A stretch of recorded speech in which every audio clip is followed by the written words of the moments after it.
BJP പെട്ടെന്നൊരു vice പ്രസിഡന്റിനെ പുറത്താക്കി. ഇപ്പോഴെല്ലാവരും വോട്ട് ചെയ്യാനുള്ള സമ്മർദ്ദം നേരിട്ടുകൊണ്ടിരിക്കുകയാണെന്ന് കോൺഗ്രസ് MP രേണുക ചൗധരി 2025 ഉപരാഷ്ട്രപതി തെരഞ്ഞെടുപ്പിൽ കോൺഗ്രസ് MP രേണുക ചൗധരി പറഞ്ഞു. ഈ സാഹചര്യം എന്തുകൊണ്ടാണ് ഉണ്ടായതെന്ന് നമ്മൾ മനസ്സിലാക്കണം.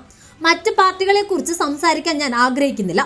പക്ഷേ ഞാൻ തീർച്ചയായും BRSനെ കുറിച്ച് സംസാരിക്കുമെന്നും അവർ കൂട്ടിച്ചേർത്തു. തെലുങ്ക് സംസാരിക്കുന്നവർക്ക് ഇതൊരു നിർണായക വിഷയവും അവസരവുമാണ്. ജീവിതകാലം മുഴുവൻ തെലങ്കാനയ്ക്ക് വേണ്ടി സേവനം അനുഷ്ഠിക്കുകയും സുപ്രീം കോടതി ജഡ്ജിയായി പ്രധാനപ്പെട്ട തീരുമാനങ്ങൾ എടുക്കുകയും ചെയ്ത ദക്ഷിണേന്ത്യയിൽ നിന്നുള്ള ഒരാളാണ് BRS. ഒരു തെലങ്കാന വോട്ട് ചെയ്യാത്തത് ലജ്ജാകരമല്ലേ എന്നും അവരുടെ ഉദ്ദേശങ്ങൾ ശുദ്ധമാണോ എന്നും ചൗധരി ചോദിച്ചു.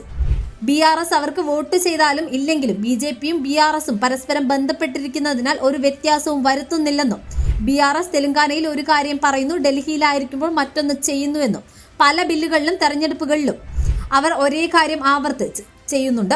ഞങ്ങളുടെ സ്ഥാനാർത്ഥി വളരെ നല്ല വ്യക്തിയാണെന്നും ധാർമ്മികമായി ഞങ്ങൾ വിജയിക്കുമെന്നും അവർ കൂട്ടിച്ചേർത്തു.